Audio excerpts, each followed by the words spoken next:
This is going to be an interesting start to my channel. We're going to be doing an unboxing, but not of a modern product. See, back when I was a kid, my dad had one of these. And what this is a very unique, well, nowadays unique device. It's called a Palm Pilot, or a Handspring, or a PDA. They had different names.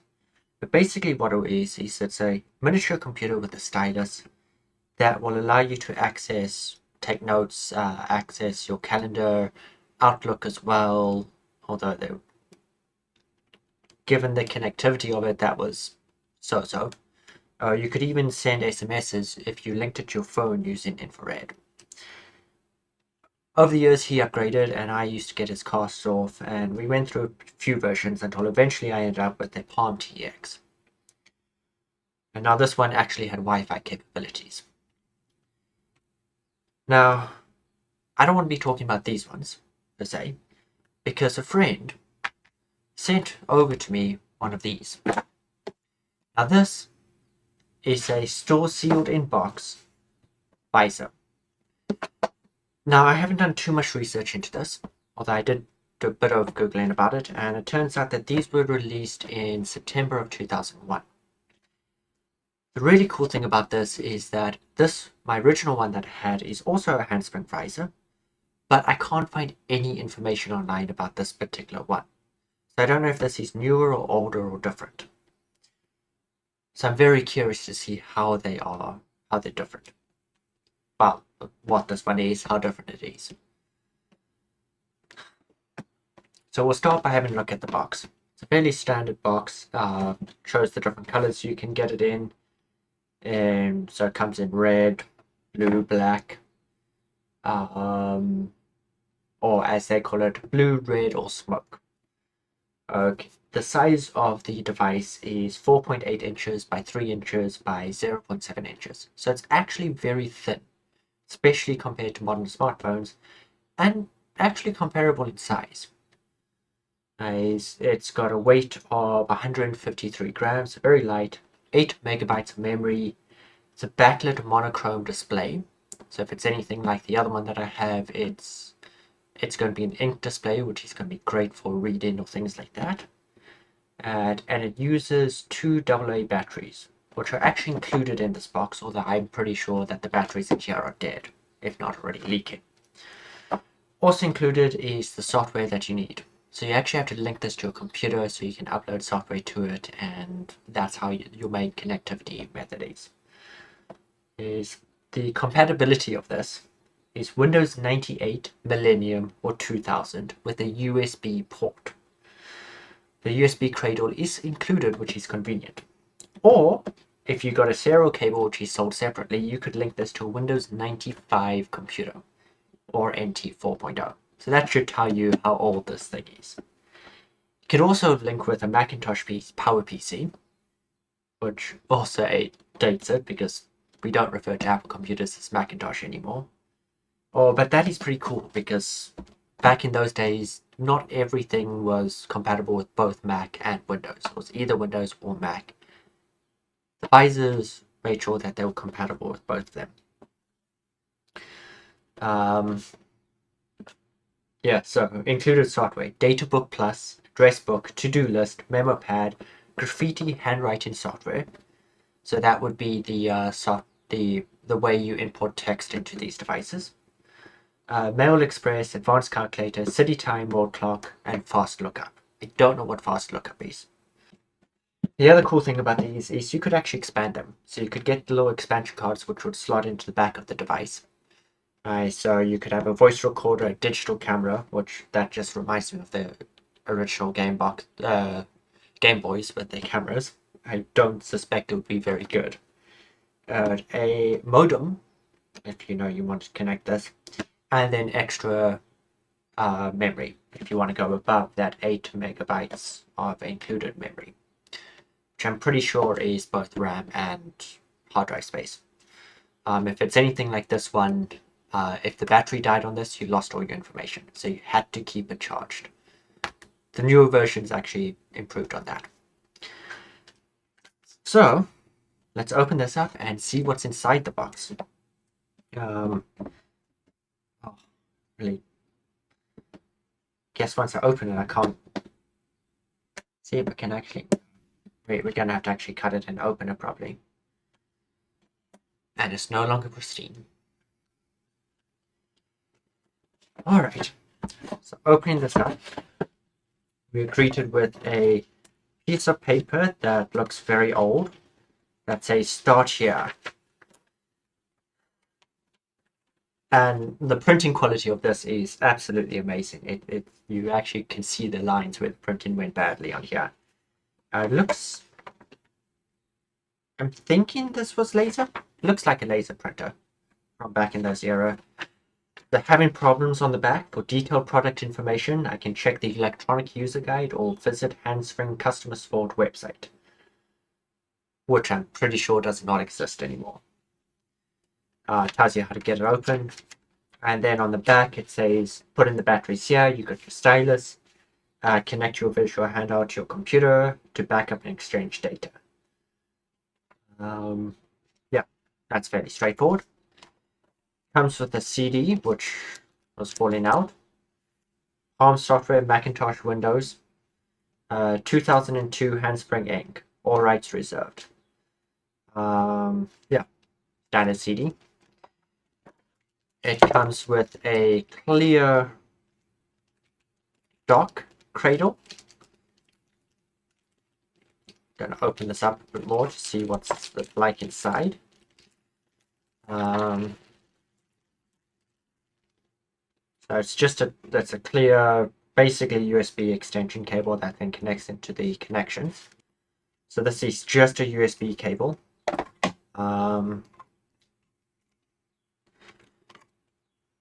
That's a fairly long USB cable.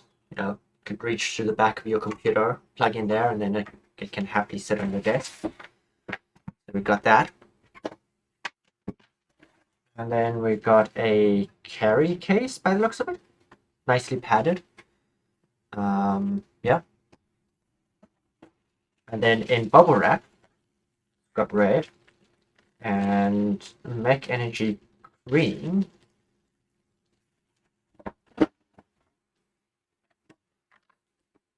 Blue, red, or smoke. That's the colors that it says it supports, and we have a green one. So that I'm gonna want to look into a bit more. Oh, this is thick.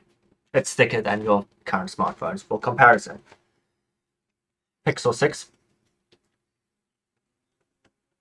It's a bit smaller, but it's a lot thicker.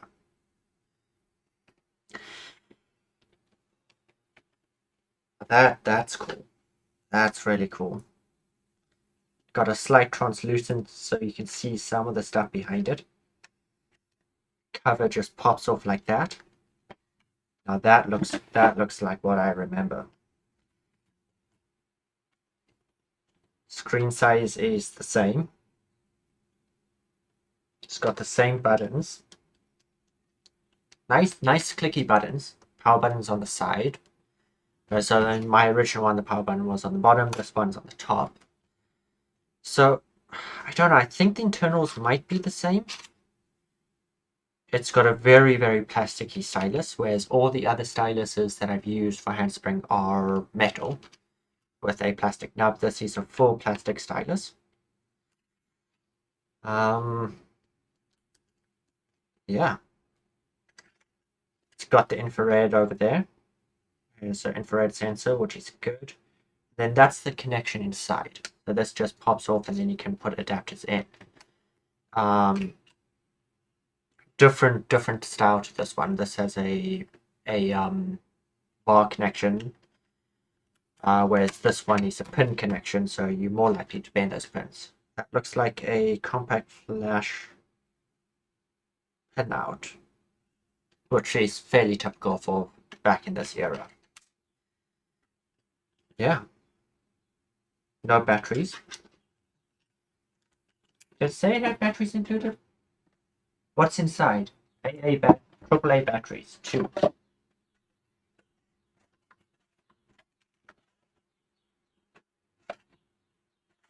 no batteries. It's just an empty box. Either they forgot about the batteries or they just weren't included in this version. Given that the green one, that's interesting.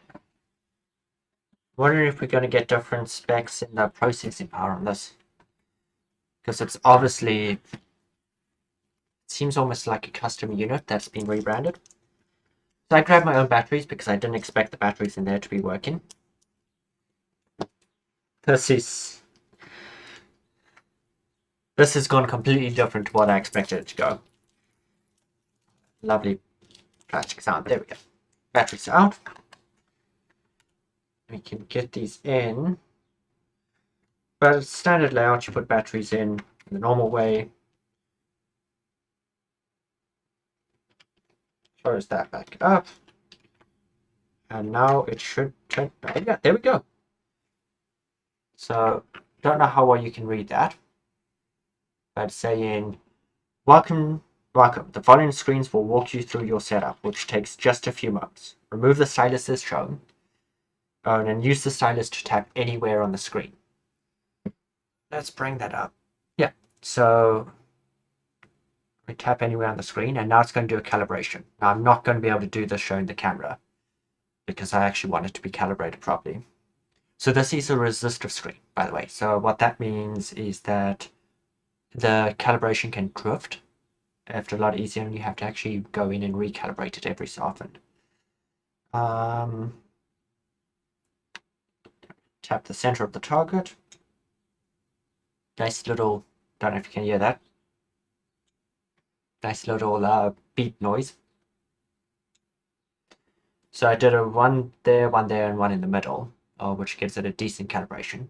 I know you can get software which will do a more advanced calibration as well if it's really drifted. Oh, and now we get to set the time. Country. Well, I am not in the no, not Japan. Canada. So we click Canada. Set time. It's not 8:05 a.m. So what is the time? It is 6:50 p.m. Okay, this is a really nice screen. Do you think it's going to support the date today? Let's find out. So we go to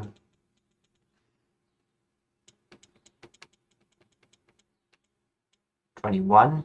It's the January, February, March, May, right? Yeah, May the. It's already May the 24th. Oh, time flies. May the 24th. So the calendar layout in here, just want to point out, is a bit different. It starts with Monday, ends with Sunday on the left-hand side. That's not a very common, well, it is a common layout, but it's interesting that this defaults to that layout. And we go cancel. So we've set the time, we go next. To learn about entering text in your handheld now, tap next. To exit, tap done. Guess I'm going to go next and see the handheld. Oh, okay. You can enter text in 3 ways. Okay, so can I turn the backlight on? That did not help. Okay, so you can use the graffiti trademark or writing, the on-screen keyboard, or using your computer keyboard. Now, there's actually another way. So you can get these things, which is an infrared wireless keyboard. This one's a little bit broken. The pins are broken on this one. 1 second.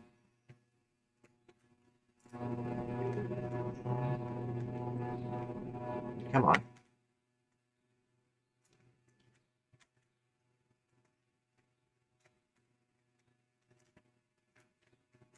There we go.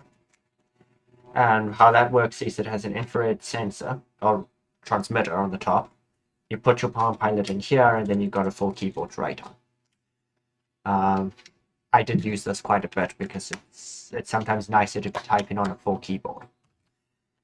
So yeah. Tap next. So how it works is in the bottom here is where you write. I do write letters on the side, numbers on that side, and I believe capitals go in the middle. Something goes in the middle. Try it. You can see it shows you, it sort of looks like capital letters, except you can only do it in one stroke. So A is up and down, B is down, and then a B, C, D, E.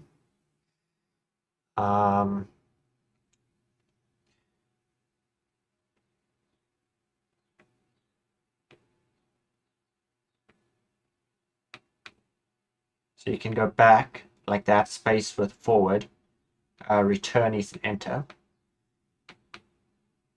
Oh, no, that's not how you write a D, that's a D. There we go. And it's showing you what my stroke is. Now this is fairly responsive. Like it's very interesting to see it shown fairly accurately. And if I remember correctly, you could actually get very quick with writing with this. Although your handwriting then gets a lot worse because you write the letters on top of each other, and that resets your standard way of writing. All right. So capitalizations, you press you do an up, and then it shows that there's a little up arrow there, which shows its capitalization, and then you can write an A. It's all coming back to me. So up and C. If you want to do caps lock, you can do 2 ups.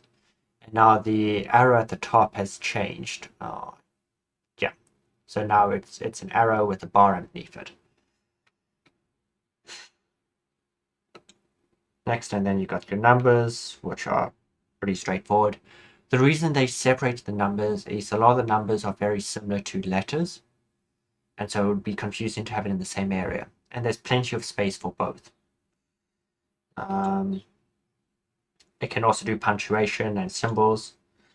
To access on-screen letter keyboard, okay, so if I tap the dot there, I get a full, so the dot on the bottom here, I get a full keyboard that comes out, and then I can tap on the keyboard.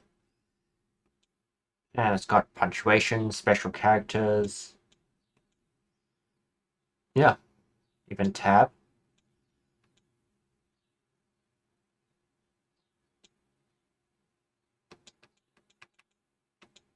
And then it just inputs it into the text field that you wanted. That's it. So now we're on the home screen. So something I didn't actually show is if you're in the nighttime, you can press and hold this button, and it'll turn on a backlight, which then allows you to see at night. The daytime, that backlight doesn't really help. In fact, it makes it a bit harder to read. So we've got address, calculator, city time, date book, graffiti. Graffiti just tells you how it works.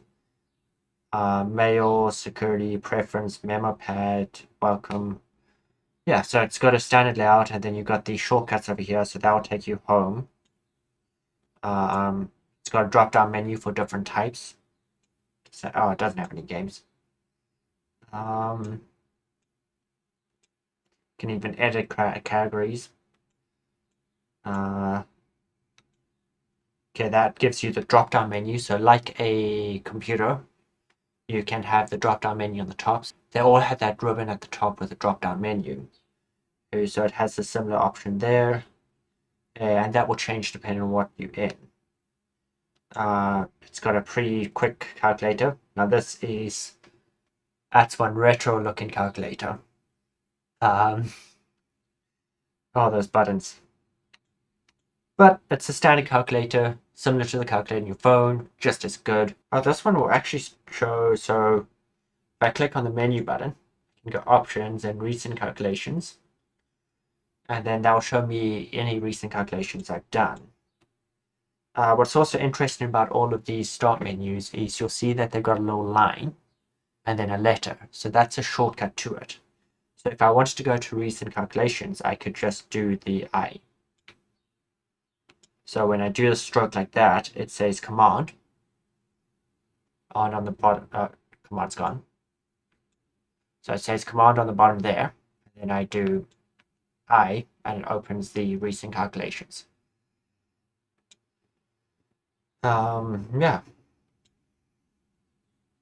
Hotsync mail. Oh, it gives me a mail help. This is the first message that got on here. Welcome to Mail. To transfer mail from your desktop email application, you must configure your to your handheld computer. You must configure the HotSync feature on your desktop as follows. And then it gives me instructions on how to install it. So what this does is I can actually write mail here and store it up, and then when I connect it to my computer, it will send that all up. So if I'm on so I could download mail onto my computer. I could be sitting on my bus on the way home, and I could be reading my mail and responding to it all. And then when I get home, I put it in the cradle and it sends it off. Or really neat feature. Nowadays, you just pull out your phone and you respond to the mail directly.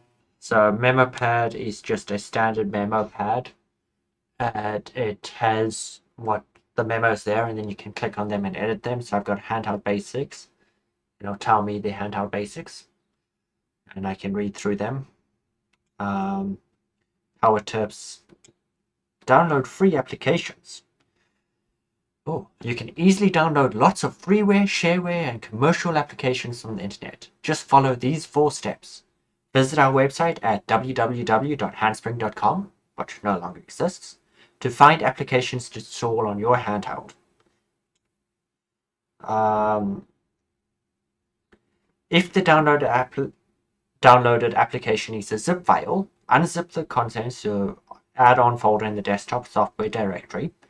So see Palm add-on.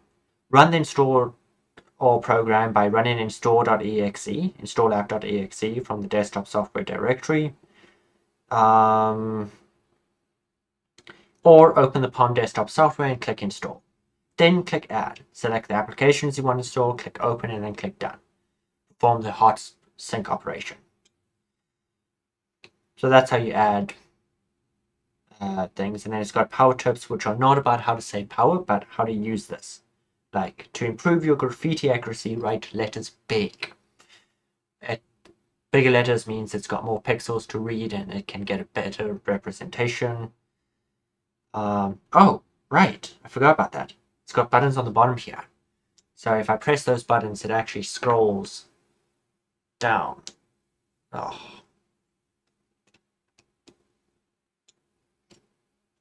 Nope, that's not helping.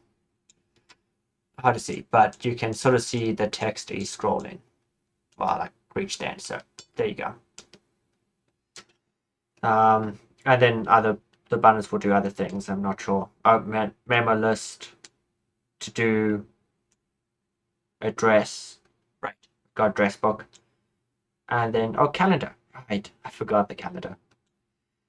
Oh, I keep trying to use my finger. It doesn't work well with the fingers. Security. Oh, you can assign a password to this. I'm not going to do that because I'll just forget the password and I don't want to have to reset it. Guessing that's the reset button in the back there. Just this little button there, and you should be able to press it. Yeah, you can press it with your stylus, which is useful. Yeah. See if I can show you. I've got Datebook and Datebook Plus. What's the difference? I mean, Datebook Plus has a little P next to your time for PM. It's got more options at the top. Okay, so it's just a more powerful notebook, apparently.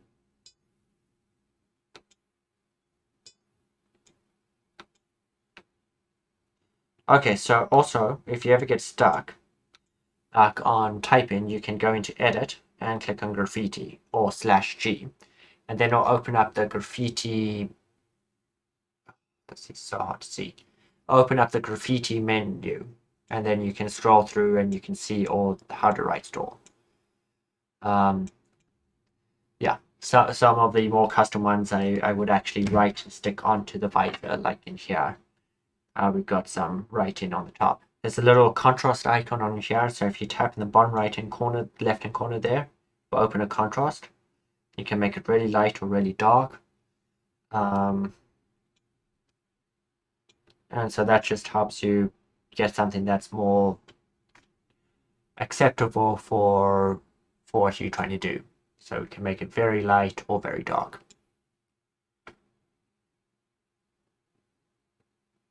See if I adjust it, I might be able to show it off better. And then done, and yeah.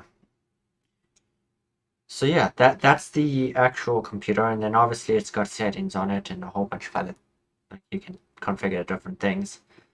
This looks very familiar to what I remember the original one looking like, the software interface. So I suspect the software is pretty much the same, or very similar. Can I get any preference maybe? Oh, preference is, oh no, there's a lot here. So under preference, it gives you, it's like control panel, it's all the settings for the device. So you can set the time, the date, how long you want to turn off, the sounds, alarm sounds, game sounds, beam receiver is on or off. You can configure the buttons on the bottom to do different things. Graffiti hub can just be found by swiping straight up, apparently. That's a shortcut, so you could actually change that to something else. Like you could change it to turn on the backlight if you swipe up. To turn off and lock, that type of stuff. Digitizer allows you to recalibrate it if it goes bad. Formats. So yeah, you can change how the time, the date, all of the different formats, your number formats would look. So you can really make it how you are used to using it. You see numbers and data. Modem information, how you want to actually call a modem. I don't really know how modems work. I was a bit too young. We did have a modem growing up, but I was never allowed to actually just go on the internet myself. My dad would always connect us to the internet and then help us with any research or school projects we were doing. Yeah, growing up, we had one computer that the household shared. And then my mom had a laptop for work, and my dad, I think, also had a laptop for work. But we had one household family computer. Network.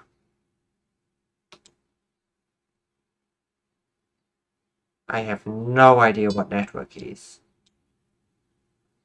Because you got modem, and then you got network, unless they link together. Oh yeah, they are. So in here you type in the phone number that you're using for the modem. It's got an owner tab, so you can put your information in. So if this is lost, someone will find it and they can get it back to you. And then shortcuts. Oh, interesting. I don't quite know how the shortcuts work, but you can write BR and then it will translate to breakfast, for example, or DS, which will give you the date stamp. I wonder if that's just a standard.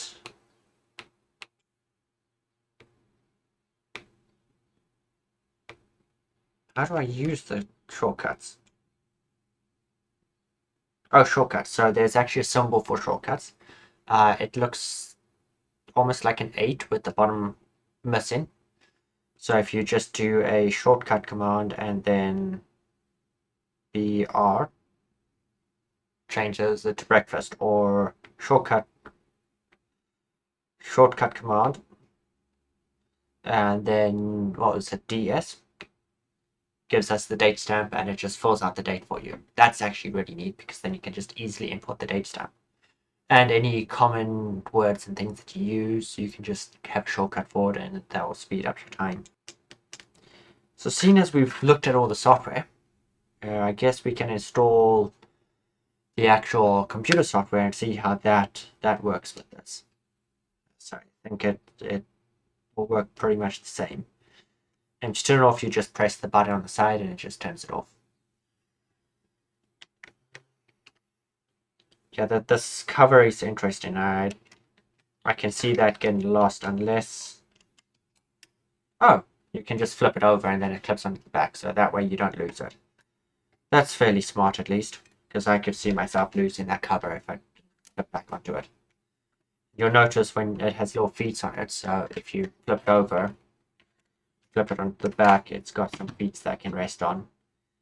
Don't know about that, because if it's closed, unless you put it face down, I guess that might be more common, but because, yeah, I don't know. It's got little feet on it, is what I'm saying. So, given that the software is probably not going to work on Windows 10, I made sure to bring my XP laptop with its little CD dock. So now this is a Lenovo X200 laptop that I've been using for years now, and I installed XP on it as a XP machine. I will try to also record the screen, and so that I don't think you can really see that very well, so I can do a screen recording, and then I can show you the screen when I splice it in the software. So just get the CD out. Oh, yep. CD goes in. There we go. Handspring D. Auto starts. That's the standard early Windows era. So you've been chosen to install the Palm desktop software in English, blah blah blah. Does have a note here that the software that you install to has to be the same software. The language that you install onto your computer has to be the same language as is your default in your Handspring. So we'll go continue.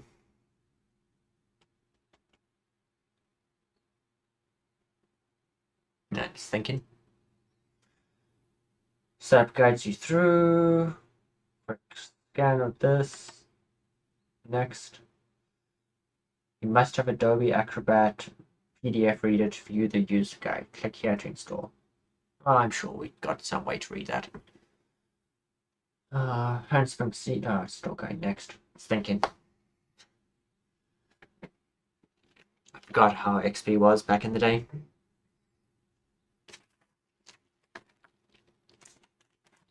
And now we're busy installing. Well, let's have a look at the case. Well,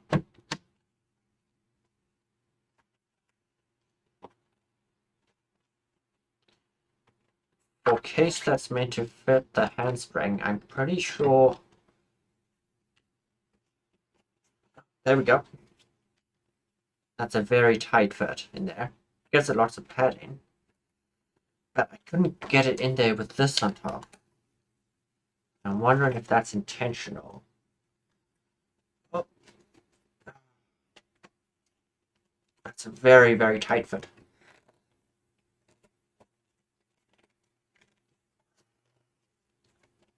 So it does fit in there, but I think that makes it really bulky. Unless it loosens up, I don't see that being very effective unless you don't have the cover. And then it slides in nicer, but now you don't have a cover. Well, I guess you have extra pad in there, which is meant to protect the screen, but I don't know. I think I would prefer to use the hard case, personally, if I was using this. I feel like it'll be stronger. Oh, on the next stage. Next. Let's just use the default. Default directory, USB cradle. Yeah, we just have a USB cradle. Visor or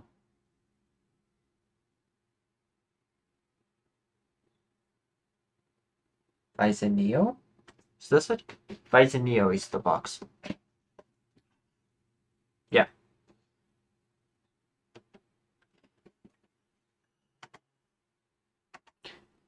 Username.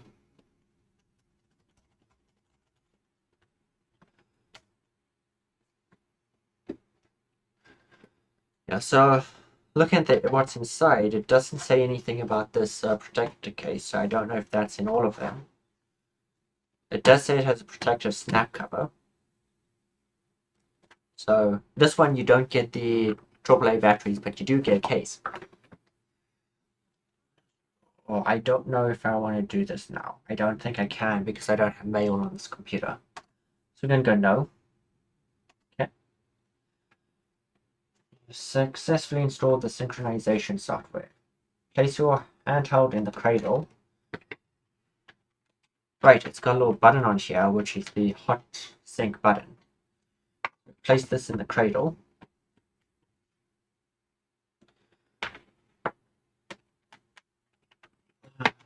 Got to plug the USB cable in, and I need to find a USB.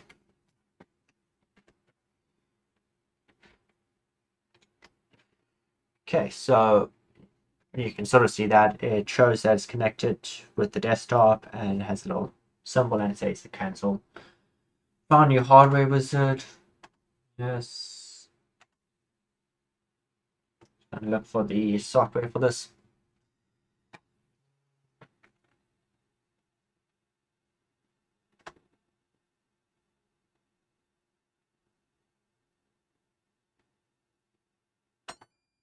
Oh, identifying user. Okay, so that worked. We're gonna select user fiddle fingers. Okay.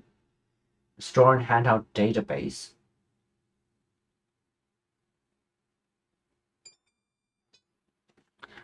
You will now need to reset your handheld computer by tapping the button below. So we will tap the reset button here. And now it resets with the lovely Palm computer logo.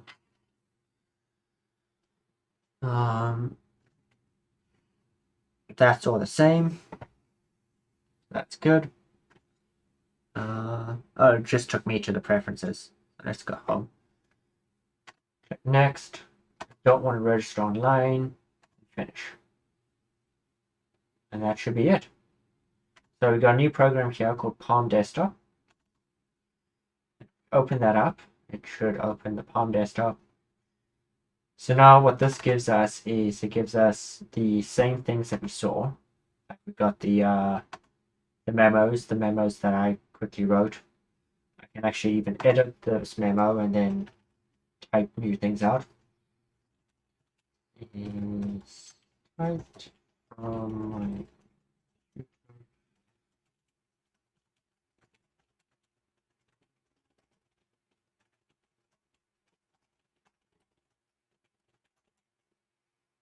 okay.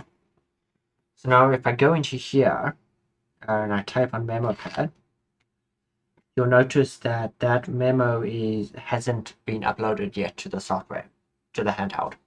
That only happens when you do a sync. We have the to-do list. So you can create your own to-do or do a new to-do. It will be due on tomorrow. And upload the video. Actually, let's be realistic and let's say 1 week later we will upload this video. Just gives me time in case I run into any problems. Okay, and now we've got a new to-do. Address book, we can add a new address. We've got expenses. Microsoft Excel cannot be used. You can still view the data using Notepad. Does this have an expense thing on it? Oh, it does. That's cool. That's really neat. So you can add what the expense is. So you can say, oh, it was breakfast and my breakfast today was $15. And then it gives you the date, what it was, the time. If I add a new one, expense type, this was a bus fare, that was only $2. So yeah, you can list your expenses and it shows the date. So this would be great for business trip where you need to keep track of your expenses for work. Or if you're just trying to keep track of your expenses day to day. And then you can export that to Excel and see it in Excel on your computer. If I go into details, I can see more information. So I can change the category. New York, Paris, unfiled, interesting. Train, payment, how I paid, Visa, American Express, currency, vendor, city, attendees, who was there. So that's actually pretty detailed, pretty neat. Yeah. And then there's the install software where we can actually add programs. Ooh. I don't know what these are. Let's go add them all. Giraffe, Hardball, Mine Hunt. These look like games. Puzzle, Sub Hunt. Neat. So next time I install the Hotsync operation, these will be installed. Yeah. So now we do another Hotsync operation. Then connect into the handheld, and it pops up on here. It gives me my username. Once this is all done, there we go. So now I've got new things. So if I go into games, no, unfiled. All the new things have shown up here. So it gives us Giraffe, Hardball, Sub Hunt, Puzzle, Mindhunter. So these are all games. Giraffe is interesting because that is actually a game to teach you how to use the writing. So letters will fall from the top and you have to write the letter to get rid of it. And it gives you crashes and your score. And then we got Hardball, which is,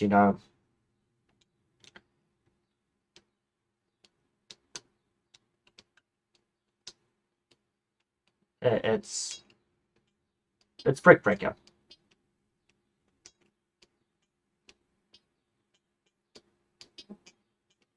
I spent way too much time playing these games. Sub Hunt, your little submarine. You can move right and left, and you can drop bombs. Then you're trying to hit the submarines and not let them escape. It's a little fun little game. And Puzzle is a puzzle game where you have to rearrange the cubes into the right order. I'm sure people have seen this. Once you learn the pattern, it's fairly straightforward. So those are the games. Yeah. So that's the Handspring Visor, the green edition, which is not on the box. I don't know where it came from. I don't know what the